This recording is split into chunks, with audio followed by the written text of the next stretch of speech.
Hello, a couple of months ago I did the YouTube videos for the solution to the Rubik's Cube. Overwhelmingly the comments that I'm getting and the number of views that I can see on the video shows that people are struggling with part 4. So here's a easy version of part 4 which goes into a little bit more detail just to make sure that you can carry on and complete your cube. So what we did in part 3, as you'll remember, it was we identified that you can tell which side of the Rubik's Cube is going to be which colour, because the centre squares tell you that and the centre squares never move.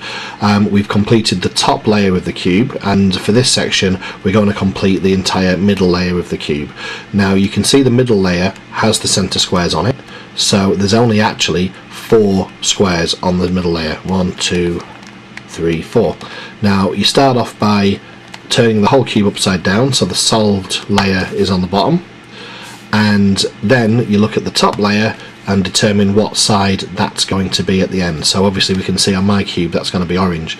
What this tells us is we've got to find the 4 cross pieces like that which don't have any orange colour on them, and they're going to be the pieces that need to be on the middle row. Now there's only one series of moves really that you need to remember for this. There's technically 2. One is a mirror image of the other. You'll see what I mean as we carry on.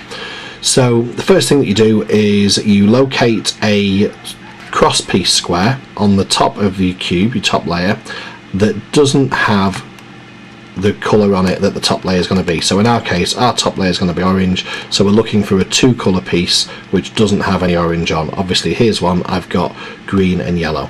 Now the first thing that you do is keep hold of where your green is and turn the bottom 2 layers, however you prefer to do this, so that the green is on the green side. Okay, now looking at that we've got green and yellow, which means that we can determine from those 2 colours whereabouts on the cube this square is going to be. Obviously it's going to be there or it's going to be there. So you look at both sides of the cube and you can see this is the white side, that's the green side, this is the yellow side. So our green and yellow piece needs to go here. You're always going to be moving a piece from there either to there or to there. Okay, now if you want to make notes, you may grab a pen or something, but this is the series of moves which is going to move a square from there to there. Okay, and in our case we've got the yellow and the green, yellow and the green. That's what we want to do. The first move is that you turn the top clockwise, you turn the right hand up, you turn the top back, you turn the right back, you turn the top again, you turn the front anti-clockwise, you turn the top back, and then you turn the front back to where it was. Okay, and now you can see that our yellow and green square is in between the yellow and the green centres. Now let's have a look what we've got on the top row still. Okay, we've got an orange and a blue. Well, we know that orange needs to stay at the top, so that's not one we want to use. So we carry on. Blue and yellow. Okay, so this is the mirror image of what we've just been doing, because this one, we line up this square with the blue side, and you can see that the yellow side is here. So now, for the first time on this solution, we need to go from there to there, not there. So instead of going there to there, we're now going from there to there.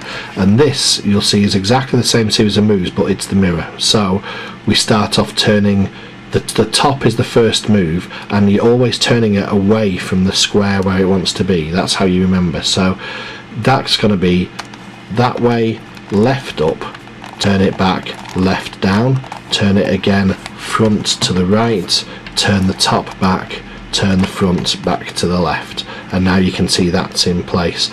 So I hope what you've learned from that is that basically all you're doing on this stage 4 is you're moving a square from the top that doesn't have any of the top colour on it. We've still got one here, so we'll use this one.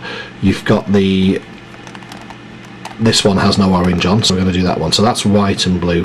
The next thing is that you turn that square so that this side is in the right side, and then depending on whether you want to move it to the left or to the right, and of course in this case blue, we want to turn it to the left, you do the series of moves to move it either to the right or to the left, because you can remember that the first twist that you do is always away from the where it's going to be. See, this is going to there, so this piece is going to go round there on the first, away from it on the first twist. So we'll just do that again. It's that up, left, back down, keep going, front, top, and there. And that is your middle layer solved.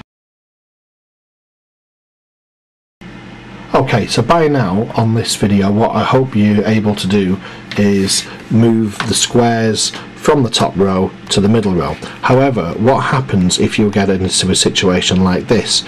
I hope you can see this clearly. What I've got here is the middle row isn't finished. This piece here is wrong, as you can see. It's actually technically in the right place, it's just the wrong way around. But all the pieces on the top row have orange in them, so therefore there's nothing that you want to bring down anymore, and the middle row is not finished. Now this can happen with one piece in the middle wrong, it can happen with all the pieces wrong, it doesn't matter. But all you got to do is basically do exactly the same set of moves that you've been doing in this section of the video to move any of the pieces on the top that are wrong into that position. So you've got a choice now. You can either do that piece, move it to there, or you could have that piece and move it to there. It's entirely up to you which way around you do it. But what I'm going to do is I'm going to do the move to move this piece to here, and watch what happens to that piece. We go, this is exactly the same set of moves that you've been doing before. Now you can see that the wrong piece is here, but our piece that was there is now in the top row. So you move it round, that's the green, that's the yellow, and then you do the same set of moves that you would have done to get it into the middle row. So that's it. That's your slightly easier version, I hope, of part 4. If you have any comments to make or anything that you'd like to raise on the video, please do leave comments. I'm more than happy to change things and refilm bits of this solution if there's anything that causes anybody any problems. Okay, that's hopefully it. See you in part 5.